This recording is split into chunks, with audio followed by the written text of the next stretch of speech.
Hola, ¿qué tal? Mi nombre es Carlos Humberto Loza y pues estamos en la materia de conciencia histórica. Entonces, este va a ser un primer video introductorio a lo que va a ser la materia y pues vamos a comenzar hablando primeramente de qué es historia, ¿sí?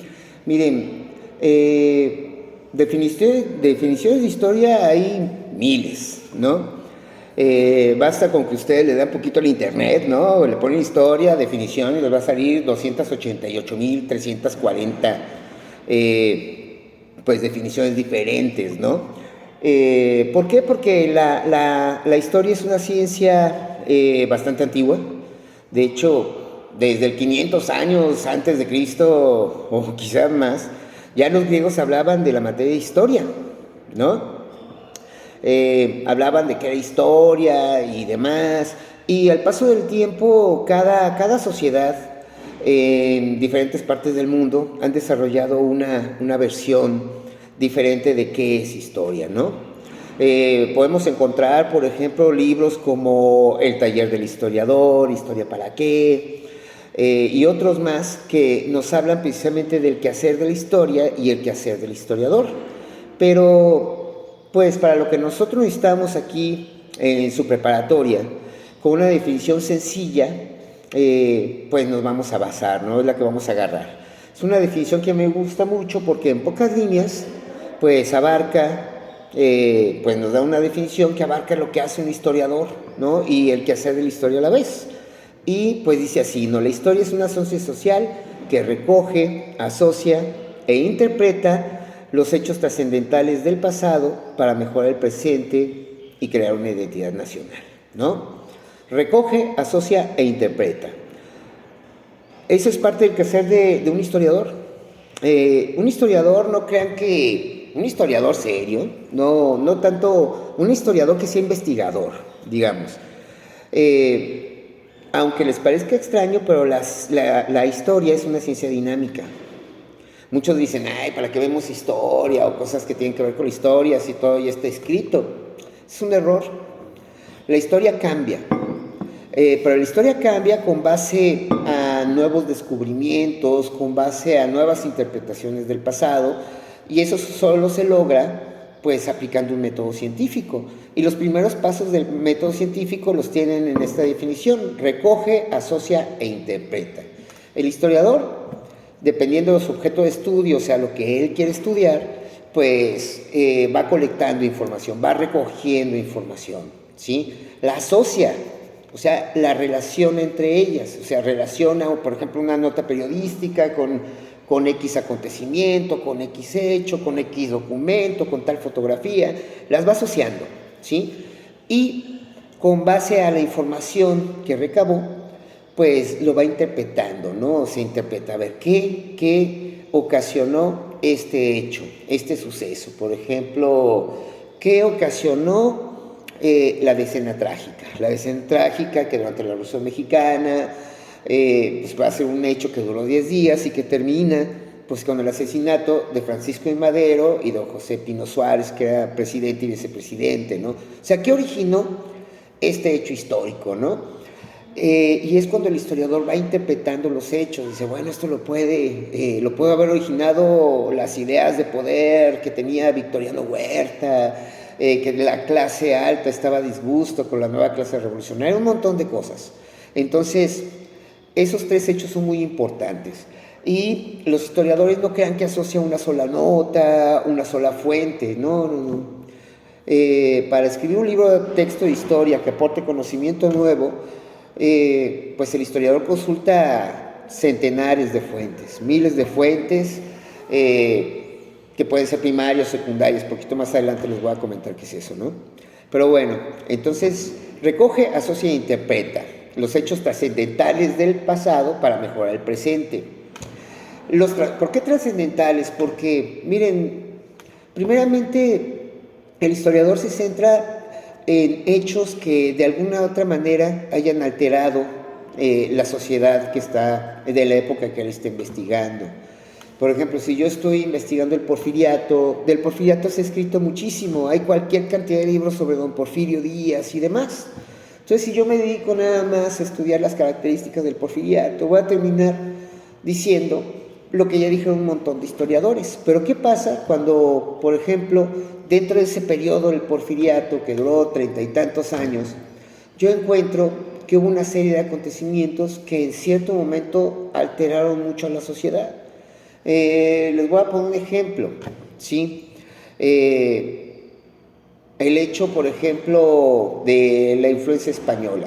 La influencia española va a ser una terrible pandemia que va a azotar a la humanidad durante 1918. Entonces llega aquí a Guadalajara la pandemia, llega aquí a Jalisco de Guadalajara más o menos en octubre del 18, hace matazón de gente y luego se va para no volver. Entonces, esos son los hechos que estudia el historiador, algo que sea trascendental, que en un momento marcó a la sociedad.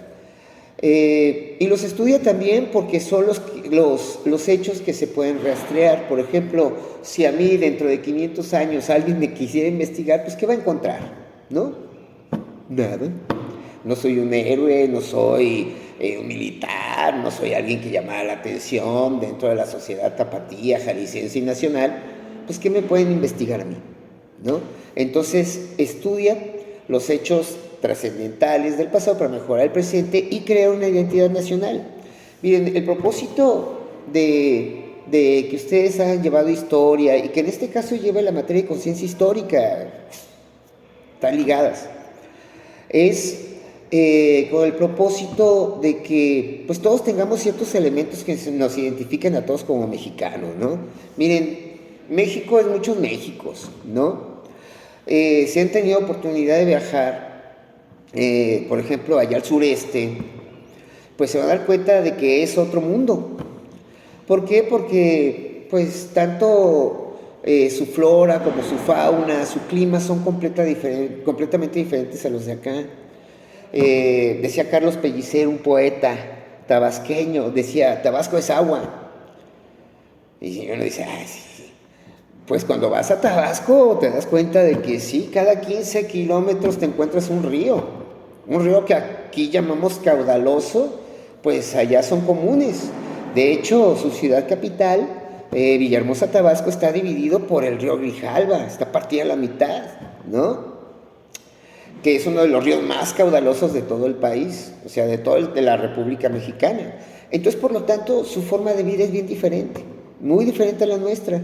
Entonces, si vamos al norte, por ejemplo, es todo lo contrario, desierto. Allá en Monterrey, los regiomontanos crearon una ciudad en el desierto y su forma de vida también es diferente a la nuestra. ¿Sí? ¿Por qué? Porque sus condiciones climáticas pues son completamente diferentes. Entonces, México tiene una extensión territorial de casi 2 millones de kilómetros cuadrados. Entonces, somos muy diferentes de una región a otra y por lo mismo llevamos historia, ¿sí?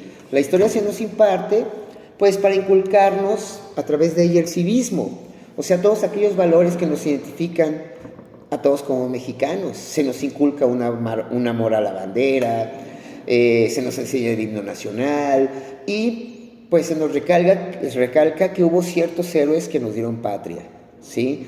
Ciertos héroes que pelearon para tener pues los derechos de que hoy gozamos, ¿no? Que se cumplan no es otra cosa, ¿no? Pero tenemos una serie de derechos plasmados en la Constitución, de las 29 garantías individuales, que son los que pues nos otorgan la libertad de hacer un montón de cosas, ¿no? Y hubo gente que peleó por esos derechos, entonces por eso llevamos historia, ¿sí? Entonces la historia pues es muy importante repasarla. Aparte que algo que es muy trillado pero que es una realidad es que no podemos entender la realidad si no conocemos la historia, porque una cosa es vivir la realidad y otra cosa es entenderla, comprenderla, ¿sí? Y para poder comprender esa realidad pues necesitamos pues estudiar historia. Por ejemplo, vivimos en una república mexicana, ¿no? Después de que México se hace independiente, entra una pugna entre dos partidos políticos, liberales y conservadores, que se andaban matando por el poder y que los dos tenían proyectos de naciones diferentes. Los conservadores querían una monarquía, o sea, un rey.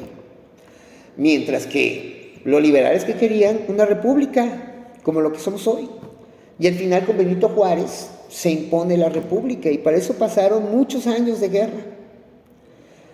Por eso les comento que es muy importante conocer la historia para poder comprender nuestra realidad, ¿no? Y como les comentaba, la historia es una ciencia antigua. El primero que habla de historia va a ser Heródoto de Halicarnaso.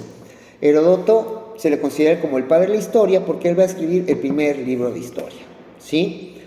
Y a partir de él pues va a tener él imitaciones en el mismo mundo griego como Tucídides, en el mundo romano pues tenemos a Plutarco con sus vías paralelas, y posteriormente cada sociedad en un momento dado va a tener un historiador, ¿no? Un historiador, a lo mejor no le llaman historiadores, le llaman de otra manera, pero va a tener gente encargada de conservar el pasado de su sociedad, ¿sale?